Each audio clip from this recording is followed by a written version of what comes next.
Quick immersion break here. Nothing in this video obviously happened IRL, and it has things that might not be suitable for some audiences. Viewer discretion is advised. Hello, and be rest assured, the subject of this video no longer controls this channel. Instead, it's me. A simple guy.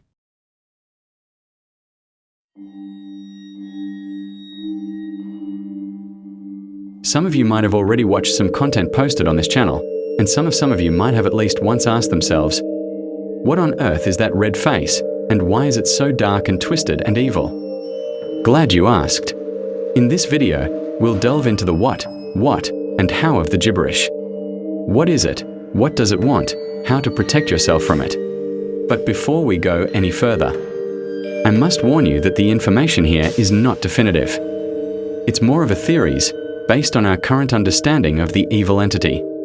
Without further ado, let's dive right in and try to answer the question, what in the actual fuck is the gibberish?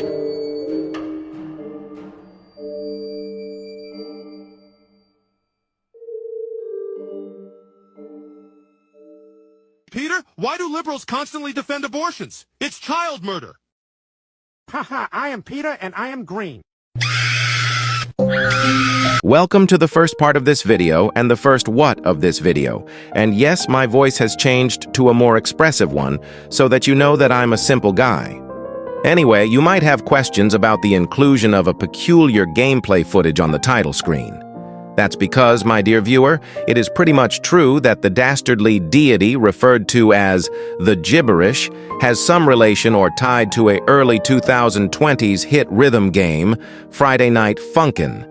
And that's because almost every activity tied to the Gibberish involves the utilization of the game itself and its characters, assets, etc. for evil, dark, twisted, fucked up purposes.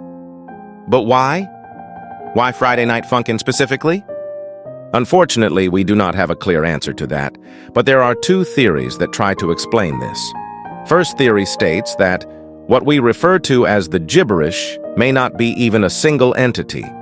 It may be multiple entities sharing a single body that are Friday Night Funkin' characters themselves that, due to unknown circumstances, became aware of their fictitious nature, of the fact that their lives, personalities, hopes, dreams, traumas, etc., were created for amusement of the people in our real world. It might seem bizarre and even out of realm of rational thought, but numerous reports from individuals who had the displeasure of interacting with the edgy abomination suggest that the gibberish's behavior and personality is fractured and exhibit traits that may be identical to the behavior and personalities of said Friday Night Funkin' characters. The characters in question, comprising the gibberish, are the ones that play a significant role in the game's plot, including Boyfriend, Girlfriend, Pico, Skid, and Pump, also referred to as Spooky Kids, Daddy Dearest, Mommy Mirest, Monster, Senpai, and Tank Men. This theory, however, has some details unclarified. For example, why would they be sharing a single body instead of being separate? The theory doesn't give a concrete answer to that, but hypothesizes that this may be a result of an accident when the FNF characters seemingly tried to enter the real world all at once. Also, if that's the case, then why the gibberish has the appearance of a figure with a red face from time to time, not always resembling any Friday Night Funkin' character whatsoever? To that, this theory suggests that this appearance acts as a sort of disguise, either so that they wouldn't be caught or seen unless they wanted to be seen, or as means of performance to entertain themselves. Second theory proposes that the gibberish is a single entity, separate from the FNF characters, but if that's the case, then what is it? This theory entertains the idea of the gibberish most likely being either created or born within the confinements of the FNF universe on accident due to unknown circumstances, but somehow acting completely independent from the said universe, with everything abnormal that it entails. This theory also has some questions unanswered. For example, if it acts, or at least tries to act independently from its place of origin, then why does it use the form of FNF characters and operate mostly within the game and not within some liminal space shit it could have created? Some say that this is due to its limited power, mostly still within the game, However, the supporters of the first theory believe that the FNF characters might have made this persona up for unknown reasons, possibly as a means of amusement or confusion. These two theories, at the very least, give us an idea of what gibberish may be. But how did it even came to be? Once again, there's no concrete answer, and once again, there are many theories that try to answer this, but I'll focus on two. First theory revolves around a 2022 to 2024 obscure, irrelevant, and rather poorly made Undertale AU web duology EBOT story. You can watch it on YouTube if you're interested, but we're going to focus on its concept of the wall. According to the EBOT story lore, the wall is a part of space-time continuum around the AU that essentially should act like a barrier. But if you stay long enough inside it, you'll eventually become omnipotent and omniscient. So theory suggests that boyfriend and girlfriend ended up inside the wall due to unknown circumstances and turned what is popularly referred to as the gibberish under the wall's influence. This is mostly in tie to the first theory of what gibberish may be, and for me personally, it is quite peculiar but is very flawed, because the wall, by the end of the day, is a fictitious concept, with its attributes assigned by a real-life person with no actual power to have influence on our real life. And gibberish is able to interact with real-life people, therefore this theory isn't the one that I'd fully believe. The second theory is interesting because it tries to use science for explanation, and what it uses various scientific concepts, terms, etc. We're gonna focus on two. First one is about quantum fluctuations. According to a very scientific source of Wikipedia, a quantum fluctuation, also known as a vacuum state fluctuation or vacuum fluctuation, is the temporary random change in the amount of energy in a point in space, as prescribed by Werner Heisenberg's uncertainty principle. They are minute random fluctuations in the values of the fields, which represent elementary particles, such as electric and magnetic fields, which represent the electromagnetic force carried by photons, W and Z fields, which carry the weak force, and gluon fields, which carry the strong force. So what if the quantum fluctuated to the point where the universe allows something like the gibberish to exist? I'm not really that much into science, so if such fluctuations happened, then that means that we're extremely unlucky, since I believe, with my rather poor understanding of the subject, such fluctuations may only happen at a very slim, almost non-existent chance. Second scientific concept, idea, term, etc., is about false vacuum decay. According to the same source, if our universe is in a false vacuum state rather than a true vacuum state, then the decay from the less stable false vacuum to the more stable true vacuum, called false vacuum decay, could have dramatic consequences.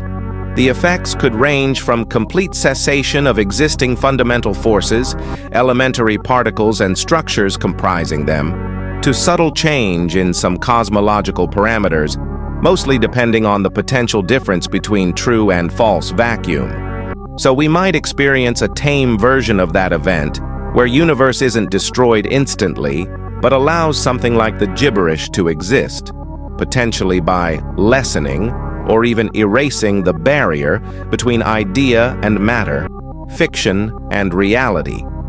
This theory can be applied to both of the theories on gibberish's nature and is more believable, since it tries to use actual science to understand the disingenuous ghoul's origins. To conclude the first part of the video, we generally do not know that much on what it may truly be, but there are three things that are definitive about it.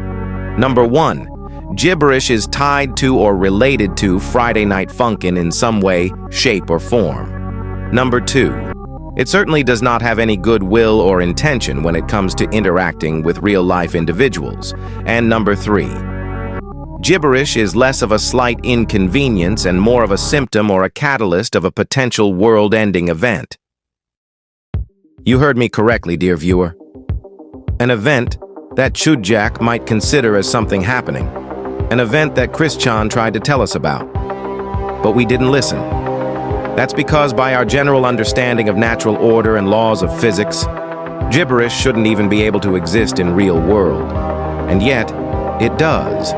Allegedly roaming around abandoned houses and apartments with lonely people in them, doing who knows what to these unfortunate souls, putting a strain on our world by traveling to other fictional universes and leaving its mark, embodied with characters not responding to controls, being vacant in scenes where they should be, looking funny at the real-life people, by allegedly creating an actual fucking portal to FNF universe somewhere in Philadelphia, etc.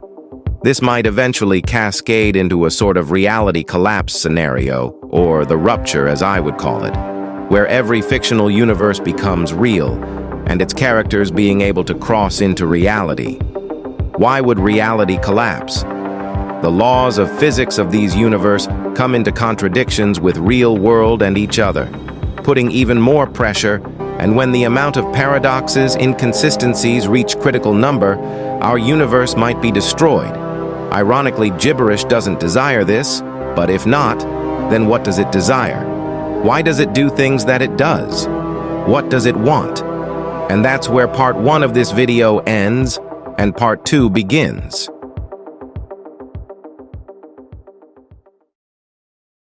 I don't really know what I'm doing. Any advice on, like, life? It's not. Keep the water warm, always sideways, never flat. Sideways, got it. Anything else? Markel, breathe in the... Welcome to part 2. In this part, we'll look into the evil entity's motives and try to understand what gibberish could possibly want. But before I continue, some clarifications must be added. Firstly, I'm going to use the first stated theory on what gibberish may be, since in my opinion it gives more room to ponder and speculate on its psyche and whatnot. Secondly, since we're going to use the first theory of gibberish's nature, at least some basic knowledge or media literacy about Friday Night Funkin' characters is required.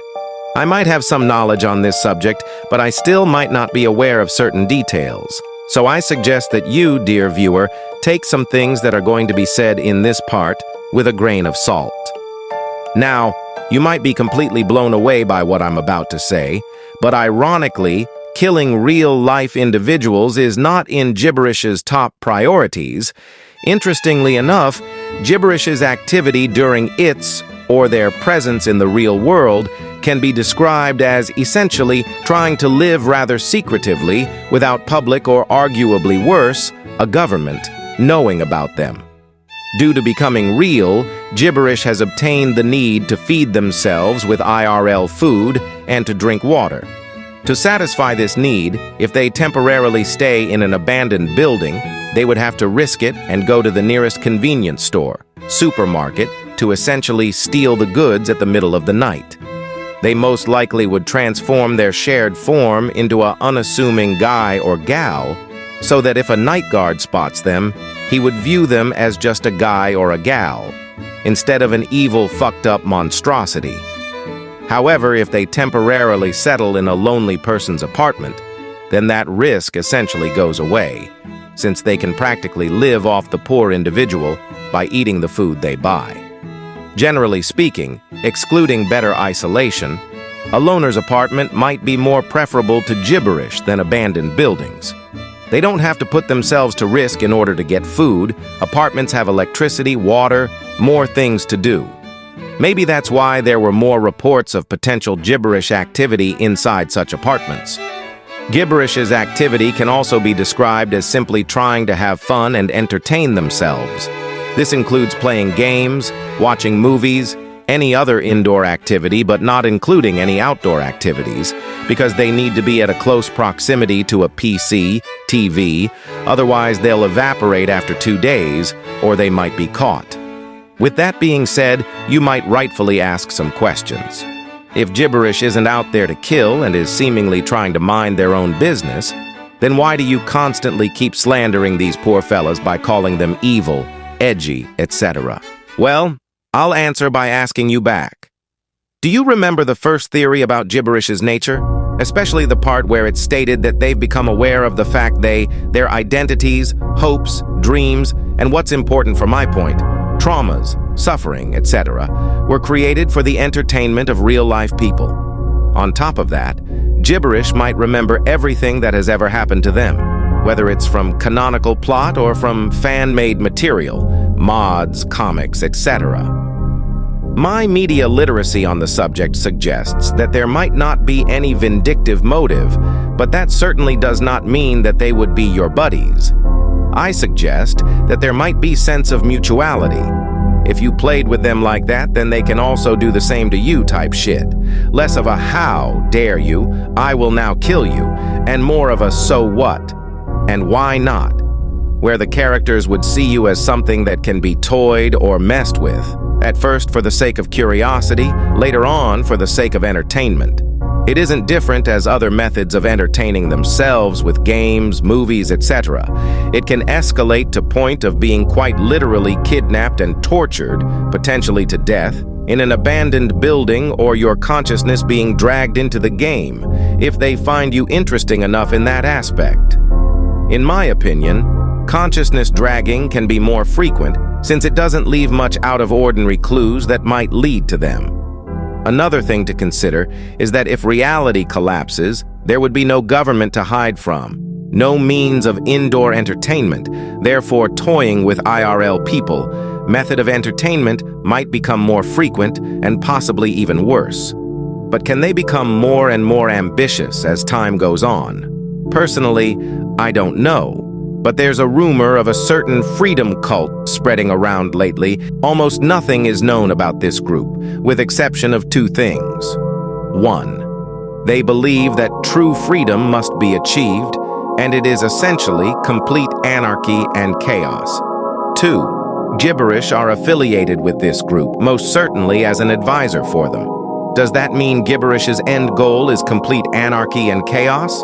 Personally, I think that Gibberish doesn't believe in their ideology and are advising them for their amusement. Long story short for part 2 of this video. As of now, Gibberish doesn't have any overarching plan or goal. They mostly want to entertain themselves with what real world might offer while being secretive in order to avoid unwanted attention. It's just that you or any other IRL person can become the means of Gibberish's entertainment if they find you interesting enough for that. This begs the question: how do you protect yourself from Gibberish if you are chosen to be messed or toyed? And that's, my dear viewer, the part we go to part 3, the final part, where we'll discuss on potential methods of defense against the evil entity. Barbecue chicken alert! Barbecue chicken alert! I'm evil barbecue chicken, and I will destroy your stomach. So, now we have an idea of what Gibberish may be and what it or they may want. But how can you protect yourself? What can you do to fend off the immaterial menace? Well, if you're a social person that goes outside, has friends, etc., then congratulations. The chances of you becoming Gibberish's target are very low. You can tell your friends about it, or them, and other stuff that might expose it or them. But Gibberish may be aware of this, and therefore, when it comes to targets to toy with, Gibberish may prefer lonely people who spend their free time online, probably because no one else might even notice that something unfortunate may have happened to them, and yours truly is in this category. So, what you, if you are a lonely person of course, and I can do in this situation. Once again, there is no definitive guide on what to do to protect yourself, since nothing in history has even come close to prepare us for this. So I'll give my personal advice on what to do. 1. Try not to interact with Friday Night Funkin' too much. The game and the content around it is one of, if not the primary way Gibberish finds its or their new targets. 2. Try to get rid of the device where Gibberish may reside, either by destroying it or putting it away far from you, like hundreds of miles far. 3. If Gibberish is real and evil in your apartment, try to be as uninteresting as possible. Fun fact: Gibberish is reported to be active during Friday nights, weekends, sometimes even when you're off to work or university and stuff. Use it as you wish. Some say of a fourth option about displeasing or intimidating it or them, but you most likely end up in a far worse situation from before, so don't do that. This can be applied during the current state of things, but what can be done when our world turns to meta-autistic edgeslop due to reality falling apart? Well, not much. You see, when the collapse progresses, the natural laws of our world are becoming less and less prominent, allowing the Gibberish and other fictional characters to be able to do things they could in their universe and possibly even more. But there might be a sliver of hope in this evil situation. Something that might break this agenda, if you will, and that sliver may be, for example, darkness from learning with Pibby. I know. I sound like a complete schizo here, but hear me out.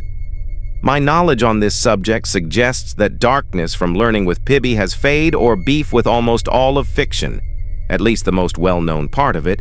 We, in this situation, will probably also have fade or beef with almost all of fiction. So enemy of my enemy is my friend or temporary ally, due to it probably wanting something in return after defeating rest of fiction. It's not just darkness that might help. You can also seek help from any other more powerful fictional entity in order to temporarily protect yourself from other fictional entities. After that, you can try to trick it into breaking yourself free from its influence. However, the chance of success is very slim. If you aren't interested in such help, then you might try to contact the governments of unaffected nations for help. My calculations suggest that the first nations to collapse during the rupture are United States, with the inclusion of Canada and northern Mexican states, and Japan, due to them having the most contributions to the current pop culture fiction than any other nation on Earth. So if you are in these areas and in a close proximity to the highest governmental building, you can try to contact European countries or China or any other for help. But some things need to be accounted. 1. You are most likely to be ignored. 2. The only way that nations of the world can have some sort of an effect on the immaterial menace is through nuclear bombardment. However, the effect it might have on them is unpredictable. Plus, the surviving governments in Okinawa and Hawaii might not be happy with this development, and the US government in Hawaii especially, if they have the means to activate their nuclear arsenal even when in exile, they would certainly retaliate, and alongside fictional characters roaming around, we'd have the wonders of a post-nuclear war environment. So, to conclude the final part of this video, the most efficient way of protection against the Gibberish and maybe other fictional characters is to be a social person with family and friends, preferably living in isolation or far away from big cities, so that if they would come, you'd have time to prepare, or if we were to keep the agenda, be the last one to experience such problems. But if you're like me, not that social, among other things, then you will have a way harder time.